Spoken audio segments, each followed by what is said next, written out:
You are already ready, Holmes. What is going on? I have been waiting for you for at least an hour, Watson. It would appear that a new drama has unfolded. The youngsters came to give me this address, but I have some doubt as to the actual location we are going to. Let's try anyway. At worst, we may come across the Baker Street irregulars to put us in the right direction.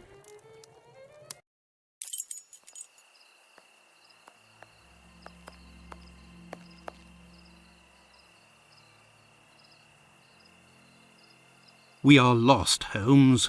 No, we're not, Watson. We are heading for the very street I'd hoped for, but as I wasn't sure it was this one, I've made a few big detours in order to find the right one.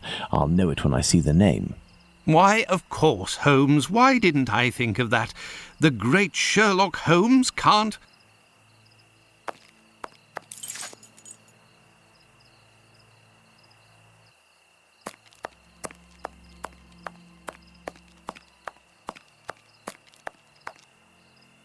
How are you, my friend? Are you not feeling well? No, My friend is a doctor. He can take care of you. don't go there. He came here and he... Now, Watson, take care of him.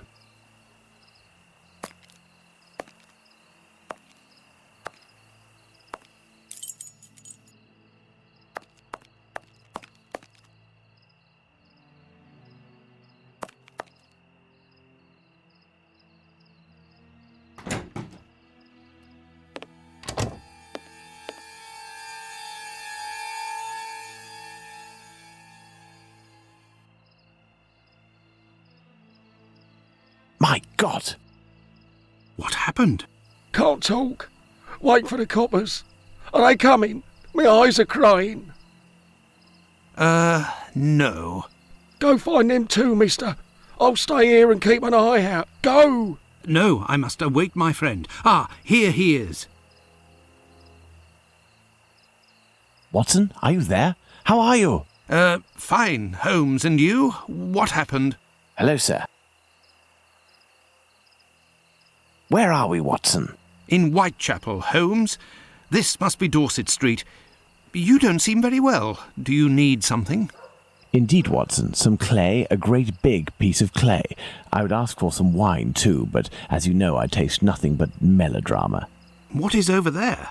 A trip from which you will never return, Watson. Trust me, don't go there. A trip? Behind this door? In this room? It's not strictly a door, it's more of a portal, a threshold, and what lies behind it is not the mortal realm, Watson. It is a place beyond time and space, the gift of a frantic artist who made use of his talent in order to grant us access to his world, Watson. Beyond that threshold is an abyss. Hell. The police won't take long to arrive, and the last thing I want is to waste precious time on them. Could you lead me out of this area and take me home?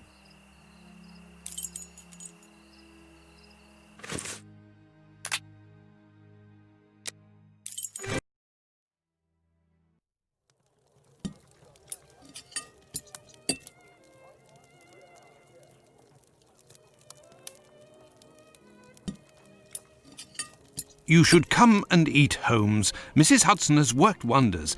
The joint has been cooked medium rare. If only you would tell me what was in the courtyard. The answer, Watson. The answer, Holmes? Yes, the answer to a question that you asked me a few weeks ago. How the devil can the answer to a question I asked you be found in that courtyard? And what question are you referring to, Holmes? How our killer set about reaching the height of horror by taking another victim, Watson.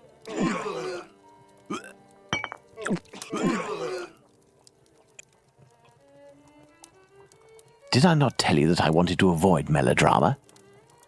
Do you mean to say that... Yes, that's what was in that room. You helped towards the colour. All that's missing is the odour, but I shall let that pass.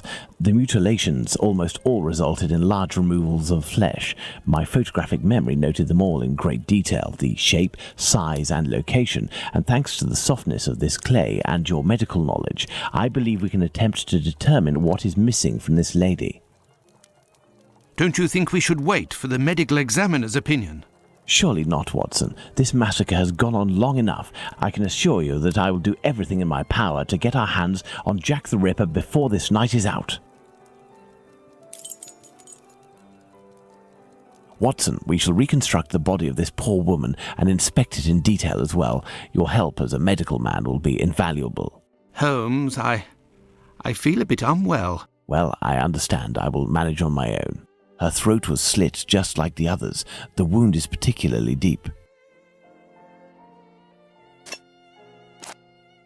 There were incisions in the rib cage, as if to inspect the lungs.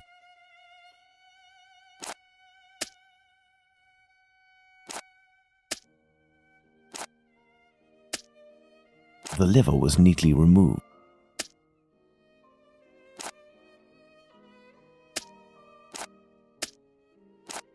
An organ is missing, apparently. I must specify which organ this is on my list.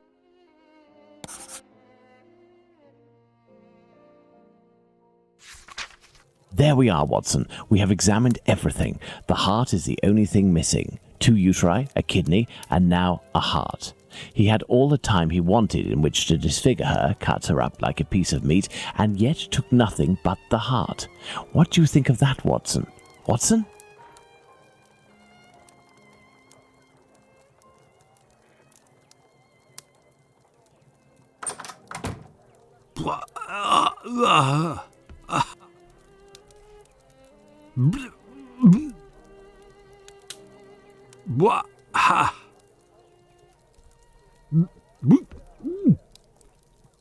I dread to think how you'd react if you saw a corpse. I'm returning to Whitechapel, Watson, to Isaac's. If the heart tells you to come with me, if the heart tells you a little wordplay there. Let's go to the cobbler's.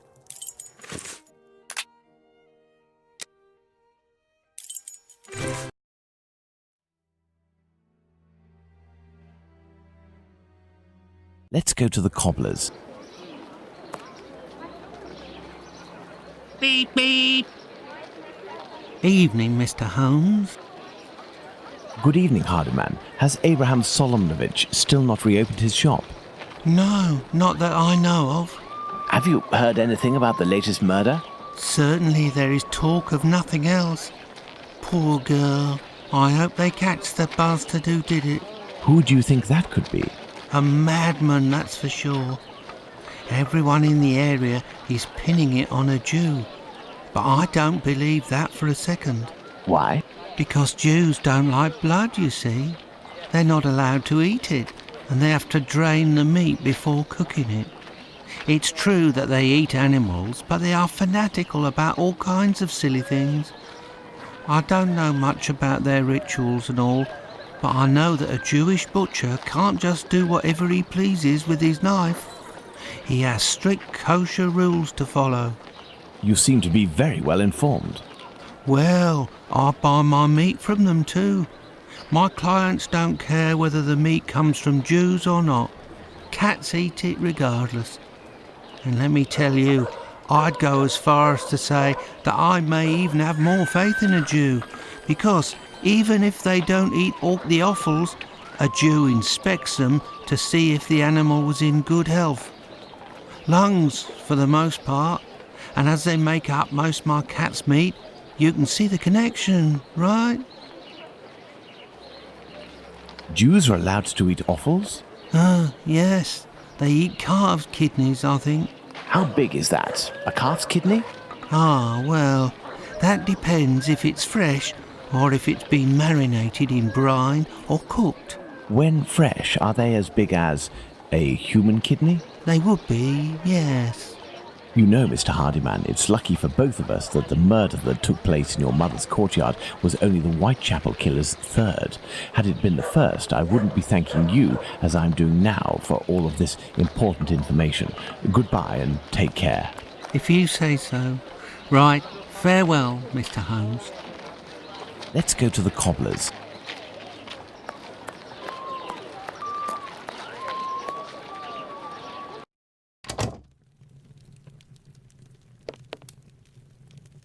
Good evening, Mr. Solomnovich. Evening, Mr. Holmes. If you've come about the business of my cousin, I hate to say... Before you respond to my request, I must ask you to answer this question of the utmost importance. What offals are Jews allowed to eat? Well, the same as you. Kidney, heart, liver? Yes. How are they prepared? Kidneys are boiled, heart is often finely sliced and cooked on a skewer, and liver is always grilled. These offals, do they come from cattle? Yes, beef or veal. And eating non-kosher food would be a grave affair for a Jew, isn't that right? Yes, it would be very serious. But what are you getting at? If I were to tell you what I'm thinking, Mr. Solomonovich, you would pull out your own eardrums to not hear the end of my sentence. It goes against the beliefs of hundreds of members of your community, and for some, perhaps even worse. I will ask you one last time before involving the authorities, who I assure you will be far less discreet than myself. Do you know who the second Joseph is, the Aldgate butcher, who your cousin knows from the Imperial Club? His name is Joseph Chaim Levy, but I don't know where he lives. I know nothing about him, other than he's a member of the Imperial Club on Duke Street. That street is after Church Passage, coming from Mitre Square, am I right? That's it. Thank you. You have been an enormous help to both of us. Now, listen carefully. I need you to find 4 or 5 strong men among the members of your family who you trust wholeheartedly, and to wait here with them until my arrival, or you receive a message from me. Is that clear? But if you will tell me... Later, Mr. Solomonovich, later. Let's go to the Imperial Club.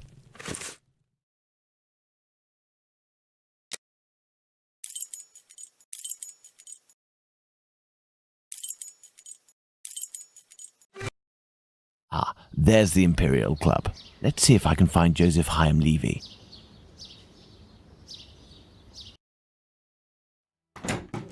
Hello, sir. Hello, can I help you, sir? Indeed, I have an urgent message for Mr. Joseph Levy, the Aldgate butcher. I regret, sir, but Mr. Levy is not at the club at present. You can wait for him if you wish. I thank you. Do you know where I can find him? His home address, perhaps? It is a very urgent matter. I am sorry, sir, but we do not give out information regarding the club members to people outside the group. I understand. I must find a way to enter the Imperial Club without having to go through the entrance hall. A note encouraging members of the Jewish community to remain prudent and vigilant after rumors about the Whitechapel murders.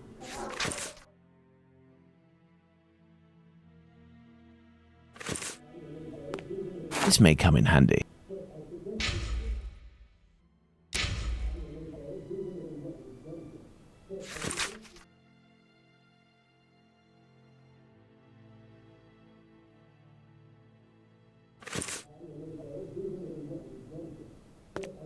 Judging by the sound of voices and applause, there is a meeting going on at this very moment.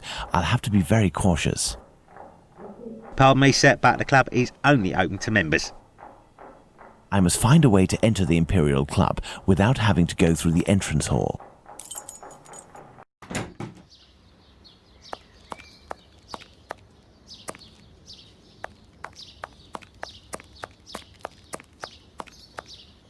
There is a cellar window behind this barrel, which is preventing me from passing. Coal. It's a service door and firmly locked. There must be a stockroom in the cellar beneath this room. If I can just get into the coal cellar, I shall be in the place.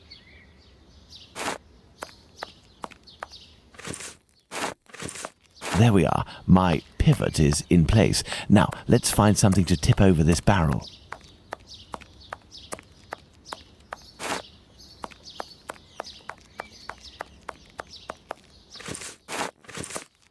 I should be able to make it tip over.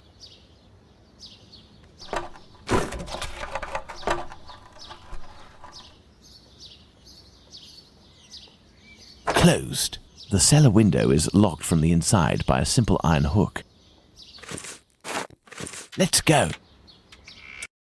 Good. Let's try to find the exit that leads to the club. This may come in handy.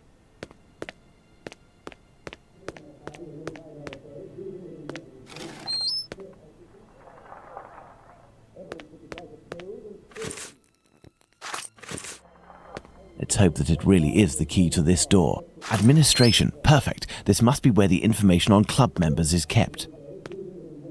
A page from an old Yiddish-English dictionary. Court's proceedings. Curious.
some square metal tokens.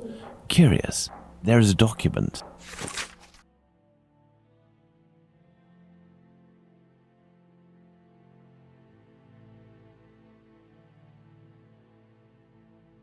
There must have been litigation between Joseph Hyam Levy and Jacob Levy.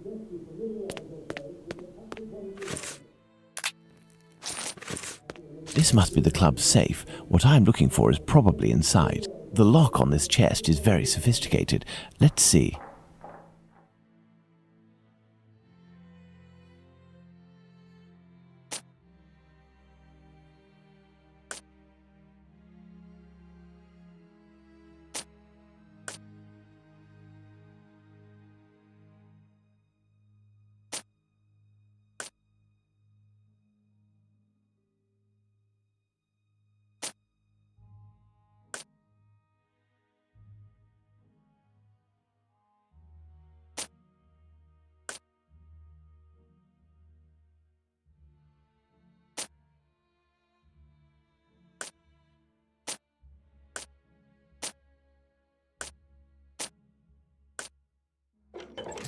Elementary. I need something. These documents contain some words in Yiddish, which reads from right to left.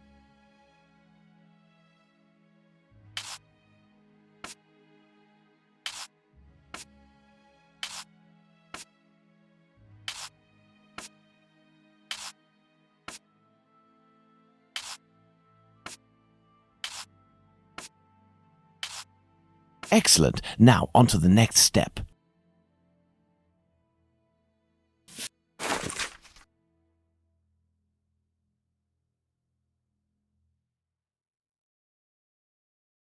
Here we are. I have the address of this Joseph Hyam Levy, 36 Middlesex Street. Now, let's try to get out of here without being seen. This may come in handy.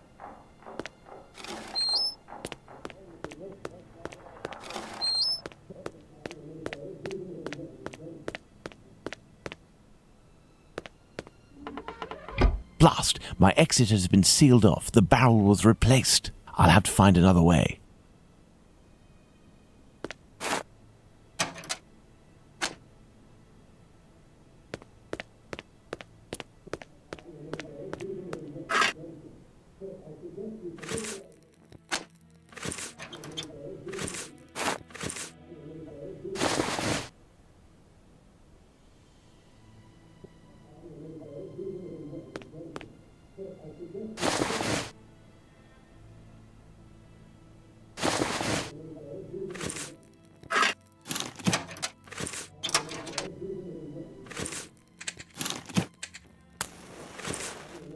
Now let's quickly hide in administration.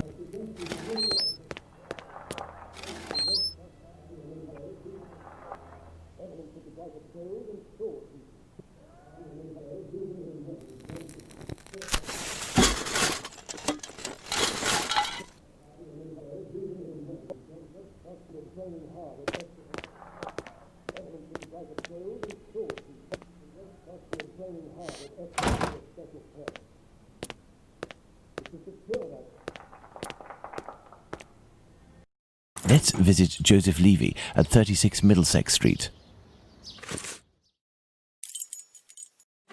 Here I am in Middlesex Street. Let's find number 36.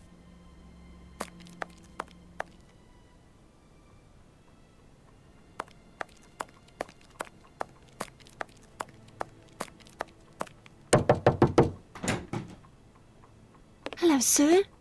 What do you want? Hello, Ma'am. I would like to speak with Mr. Levy. Do you know if he's in? I am Mrs. Levy, his wife. He's not arrived yet. Do you know when he'll be in? No idea. You know, he works at the butcher's and helps at the slaughterhouse. It often happens that he doesn't come in until early morning and then leaves right away. Well, listen. As soon as your husband Joseph returns, tell him that... My husband isn't called Joseph. You aren't the wife of Joseph Hyam Levy? No, of course not. I'm the wife of Jacob Levy. Mr. Hyam Levy used to live here with his parents, but he moved. Mommy, who's the man that you are talking to? But This poor child has syphilis. He carries the mark on his face. Leave us, children. Go back inside with your brothers and sisters. Yes, Mother.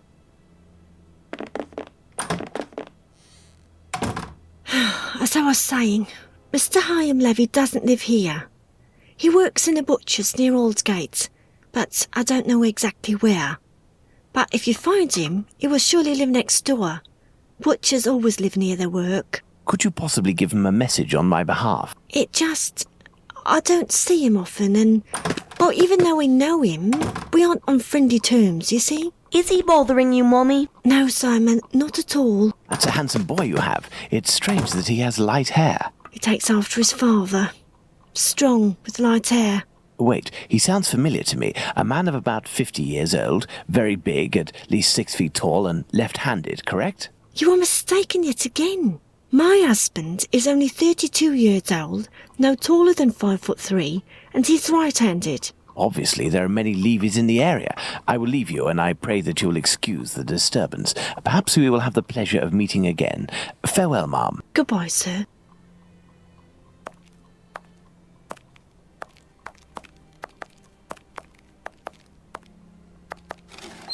Daddy!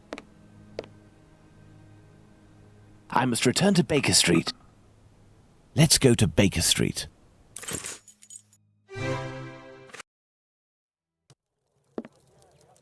Well, Watson, not looking so good. Whose fault is that, Holmes? If you hadn't shown me your masterpiece in clay. Some actions have much larger repercussions than would be assumed at first glance. Listen, Watson, in a few minutes I will leave Baker Street in order to meet Jack the Ripper and put an end to his crimes. Beforehand, I want to go over all our discoveries to assure myself that everything is clear. Jack the Ripper? You know the identity of Jack the Ripper? Without a shadow of a doubt, Watson, and I assure you that we are in possession of all the elements required to determine who Jack the Ripper is. Would you like to do this work with me?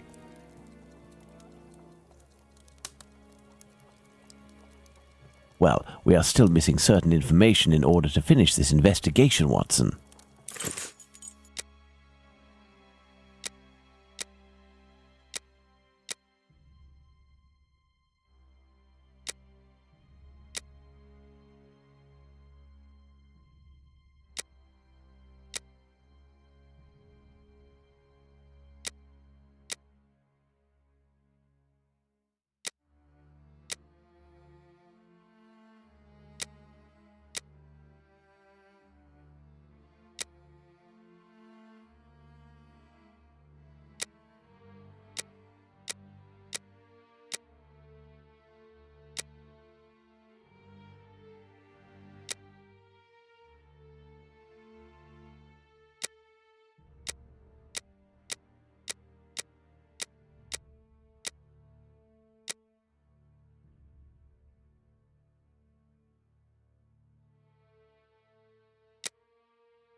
Perfect, Watson. Let's determine who Jack the Ripper is, Watson. Thus, we have 5 suspects. Let's add the elements that correspond to each of them.